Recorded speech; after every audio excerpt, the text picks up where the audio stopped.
Hey, Vital Man. Have you ever been disappointed in the midst of a dream? I think we all have, right? Like, have you ever thought the destination would come sooner? I'm sure you've been at the place where the journey would look different than it does.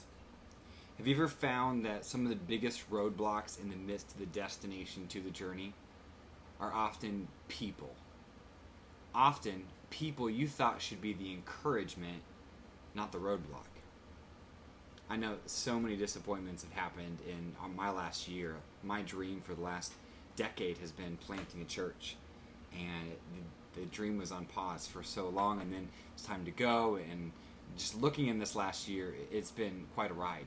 We had just great momentum and fundraising up front, and we had great momentum in building a team, and then we get to launch day, and like one of the largest launches in like history in Southeast Florida for ARC, which is the Association of Related Churches who trained us to plant.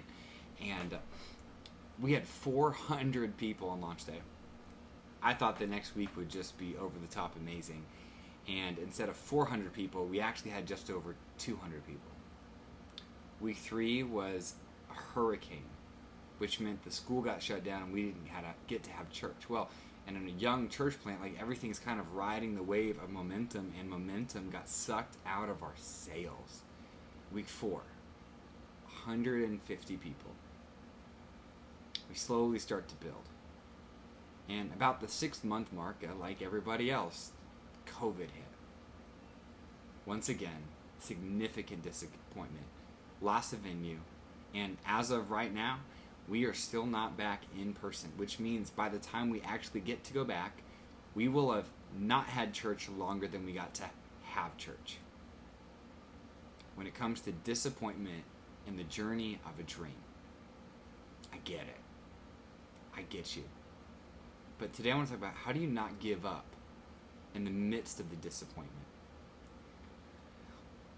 When you think about dreams, obviously you think about Joseph. Like Joseph was the dreamer. Joseph was the one that got you. Like God put before him a pretty incredible dream, a dream of influence within his family, influence within the nation, and his brother's response was, "Oh, here comes the dreamer."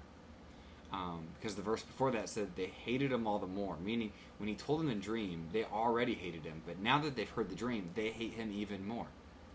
Come now, let's kill him. Like, I don't know if you had a sibling growing up, but like, that's probably a reasonable conclusion, to be honest with you. Like, things aren't going well between your sibling, alright, let's kill him. Like, that's probably the answer. If he goes away, our problems go away.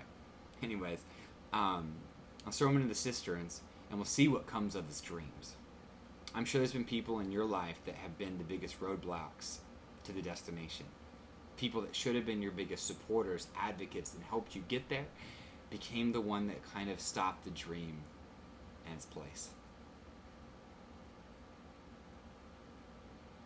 That's real, isn't it? It's hard.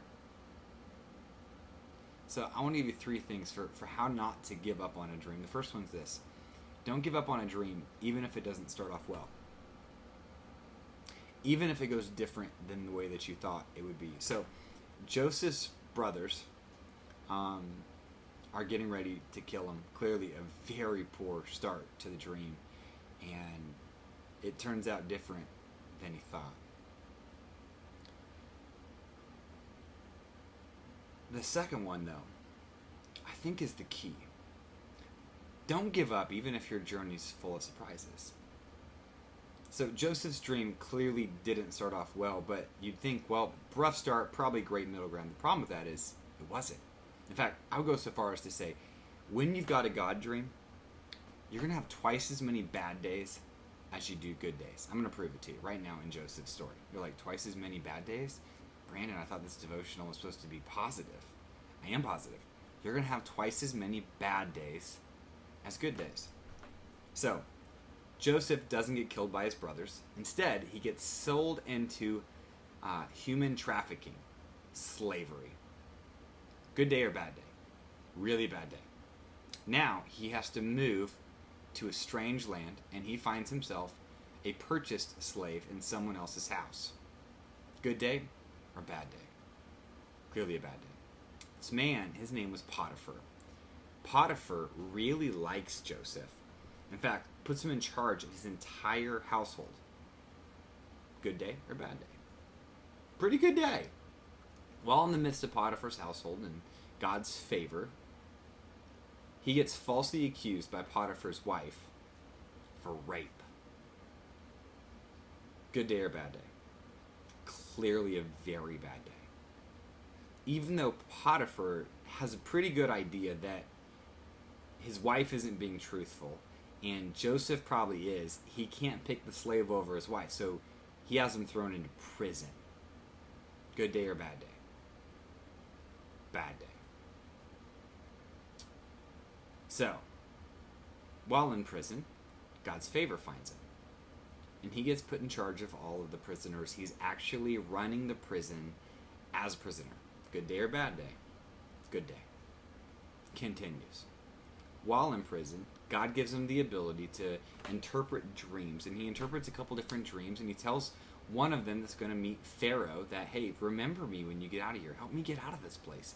The guy's like, absolutely, I'm going to help you. And he forgets about him. Good day or bad day? Pretty bad day.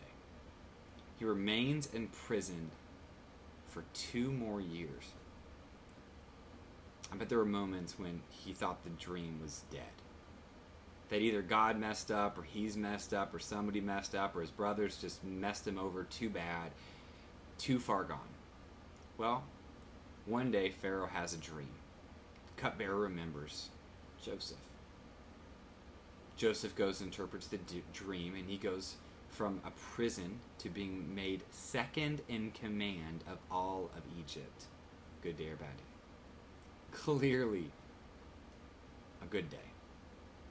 In Romans it says, and we know that in all things God works for the good of those who love him, in all things. So, in the midst of being sold into slavery, it was actually part of his setup.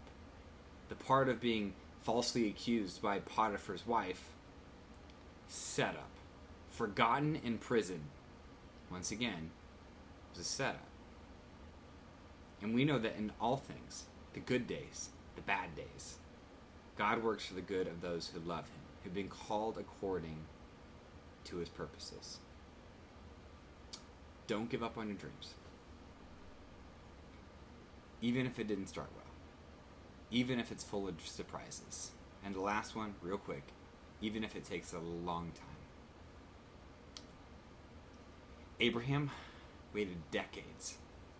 Moses wandered for 40 years.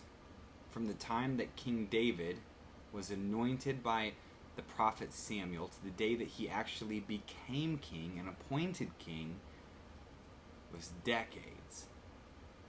From the time that God gave Joseph the dream to the day it got realized, decades. I think you're noticing a theme. Don't give up on your dream, even if it takes a long time. So I don't know where you're at in your dream, but I'm sure you've had disappointing days. I'm sure you've had people that have let you down. And I'm sorry that happened. But today, could you rewrite the narrative? That what if it's actually your great setup? So don't give up, even if it didn't start well. Even if the journey's full of surprises. And even if it takes a long time to realize it. Vital Men,